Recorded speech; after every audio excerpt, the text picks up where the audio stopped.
Pessoal, sejam bem-vindos ao meu canal Futebol Verdade. Esse aqui é meu primeiro vídeo e meu nome é Matheus Ribeiro. Se você não me conhece do Facebook, muito prazer. Se você me conhece, provavelmente você me ama ou você me odeia.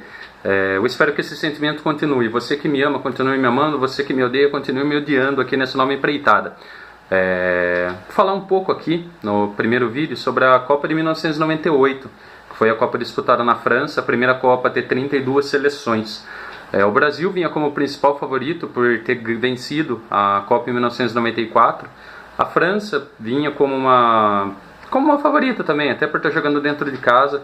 A Itália e a Alemanha sempre entram como favoritas em torneio e nesse aí não foi diferente também.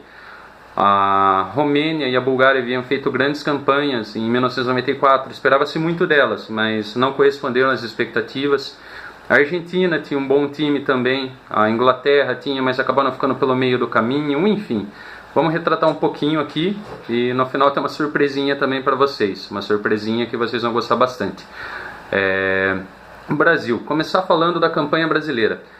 O Brasil caiu num grupo que tinha Escócia, Marrocos e Noruega. Um grupo fácil, ainda mais porque o Brasil até então era a maior força do futebol mundial. Continua sendo a camisa mais pesada, mas já não mete tanto medo quanto metia antes. Primeiro jogo contra a Escócia. A Escócia que tinha como destaque seu goleiro e seu zagueiro que usavam uma ponte, ou seja, eles eram banguelas. Imagine hoje em dia, nesse futebol de boy band, que os jogadores parecem Backstreet Boys, aparecer um cara banguela no time. Provavelmente ia ser dispensado já, porque não ia ter as características necessárias para um jogador hoje, de ser galã de novela, como eles tentam ser. Mas falando do jogo em si, o Brasil fez 1-0 com o César Sampaio. Mesmo o César Sampaio que depois fez um pênalti bobo e quase complicou as coisas para o Brasil. E depois o Cafu fez uma jogada mirabolante lá, meio maluca, que tentou tocar, bateu no peito, no ombro do zagueiro e foi pro gol, 2-1. Beleza, estreia, passou tranquilo, foi pegar Marrocos. O Marrocos que era um time que teoricamente não metia medo também. O Brasil conseguiu fazer 3-0, ou 3, né, não 4. Ronaldo fez o seu primeiro gol na história das Copas. Eu vou falar pra vocês que são mais novos, se vocês acham que o Galvão Bueno se empolga narrando o gol do Neymar, vocês têm que ver ele narrando o gol do Ronaldo, que aliás faz 40 anos hoje. Ele puxava o R mais do que eu, era Ronaldinho, que era Ronaldinho na época ainda, não era nem Ronaldo. E o Brasil fez 3-0, passou tranquilo e foi pegar a Noruega no último jogo da primeira fase já classificado. E ainda bem que já estava classificado, porque a Noruega foi um osso duro de roer, tanto que o Brasil perdeu. Uma menção honrosa que é o Júnior Baiano, que fez um pênalti que você não consegue fazer nem no videogame. E um pênalti horroroso que deu a vitória para os noruegueses, 2-1, mas mesmo assim o Brasil já tinha passado de fase e tudo e foi tranquilo. Pegou o Chile, que era freguesaço nosso. Até 2010 era freguesa, que agora os caras começaram a complicar um pouco. Ganhou de 4-1 tranquilamente. César Sampaio fez mais 2 gols. Uma exibição tranquila, sossegada, sem nenhum perigo. E depois o Brasil foi para as quartas de final. E pegou quem? Ela, a Dinamarca. Agora sim a camisa tá certa. Dinamarca que complicou muito. Com menos de um minuto fez 1-0. A zaga brasileira estava dormindo. E por sorte o Brasil estava com o Rivaldo, Ronaldo e até o Bebeto estava inspirado nesse dia. E o Brasil conseguiu virar esse jogo para 2-1 quando o lateral Roberto Carlos inventou de dar aquela bicicleta horrorosa que ele furou e caiu no pé de um dos irmãos Laudrup, que fez o gol de empate 2-2. E naquela altura as emoções já estavam à flor da pele, todo o torcedor já estava suando frio. O Rivaldo tirou um gol da cartola, fez 3-2 e o Brasil se classificou. Não deu nem tempo do coração se recuperar, chegaram às semifinais. E quem que o Brasil encontra? Sim, a Holanda, a Laranja Mecânica, que, com o perdão do trocadilho, geralmente já engrossava o caldo para o Brasil. E nessa semifinal não foi nem um pouco diferente.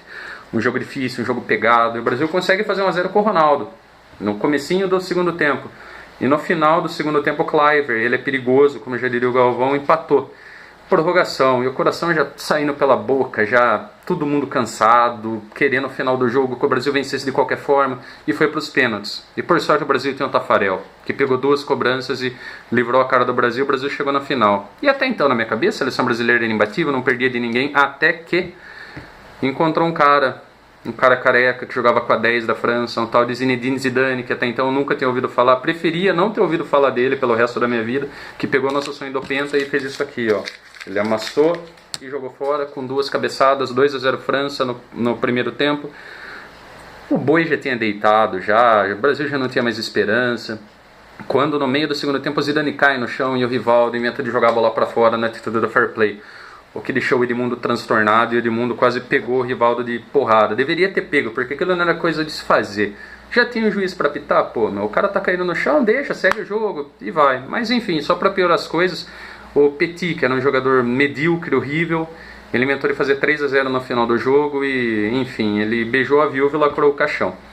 O Brasil perdeu, um clima de tristeza imenso, a primeira tristeza futebolística que eu passei com a seleção na minha vida, de chorar mesmo, de ficar a pé da vida. E começaram os boatos de que o Brasil havia vendido a Copa do Mundo. E correntes na internet sempre existiram, mas teve uma que começou a correr nessa época, que foi um negócio fantástico, que um cidadão chamado Gunter passou para frente a informação de que alguns jogadores teriam trocado a vitória do Brasil na final por contratos milionários. E enfim, esse e-mail que ele repassou, numa infelicidade tremenda, começava com a seguinte frase: se vocês soubessem o que aconteceu, vocês ficariam enojados. E nesse e-mail estava tudo ali sendo narrado certinho, todos os detalhes de como o Brasil vendeu a final para a França. E eu fico imaginando aqui hoje, nossa, vender uma final de Copa do Mundo, meu, que negócio lucrativo e que negócio fácil. Difícil é chegar até a final, mas chegando até lá você pode vender. E muita gente acreditou nisso, que quando você chegasse no ápice ali, que você poderia atingir a glória, que é ganhar uma Copa do Mundo, eu vou vender simplesmente por contratos milionários. Por mais que o jogador de futebol seja mercenário, meu, eu duvido que eles tenham feito isso.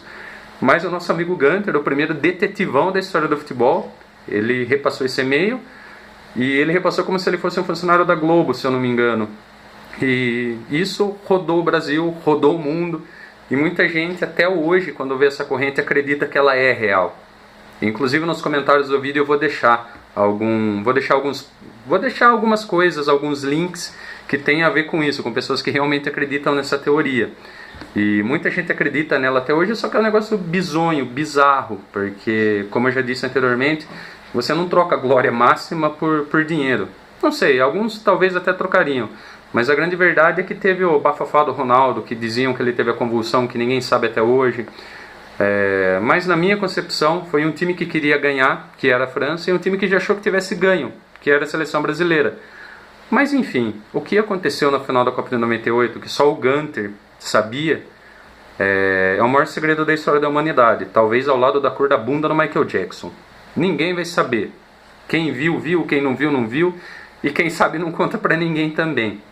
E talvez isso, essa corrente maluca que tenha rodado, tenha sido a única coisa legal da Copa de 1990, da Copa não, da final, porque a Copa foi uma Copa muito legal, um nível técnico bom, alguns craques jogando, alguns jogadores polêmicos, estava começando a transição do modo que o futebol é, já tinha algumas chuteiras coloridas, não entrando nesse mérito, o que hoje é padrão, mas ali já começava a ter algumas. O padrão tático do futebol já estava também mudando um pouco, já estava ficando um negócio mais físico. O talento, ele se sobressaía naquela época, mas o talento já estava começando a dar indícios de que ia ficar em segundo plano. Ou seja, se você não acompanhou, se você não tem uma idade parecida com a minha, tente acompanhar, procure vídeos no YouTube, porque foi uma Copa muito legal, no processo de transição que o futebol passou. Não que ela seja culpada de tudo que está acontecendo hoje, mas a Copa de 98 talvez foi a última a ter aquele futebol mais, não digo romântico, mas aquele futebol mais verdadeiro, que hoje em dia está desaparecendo. E cabe a todos nós tentar fazer ele ressuscitar. Enquanto ele não ressuscita, a gente vai assistindo vídeos, vai ouvindo as baboseiras que pessoas como eu vão falando, vão acompanhando páginas na internet, que é tudo que resta pra gente. E é isso, pessoal, que eu tinha para falar um pouco da Copa de 98. Como é o primeiro vídeo, não tem uma super produção, como vocês podem ver aqui, que eu estou fazendo de dentro do meu quarto. E eu espero que vocês gostem, se inscrevam no meu canal, façam comentários, deem joinha ou deem o dislike, tanto faz, fica a critério de vocês. Deem a sugestão do próximo vídeo. E fica aí, pessoal, eu espero que vocês tenham gostado e que que vocês tenham gostado. E eu voltarei em breve, hein, quando você menos esperar. Muito obrigado, um abraço a todos vocês, menos para o Zidane, que jogou fora o nosso sonho do Penta, que só veio 4 anos depois. Um beijo, fiquem na paz.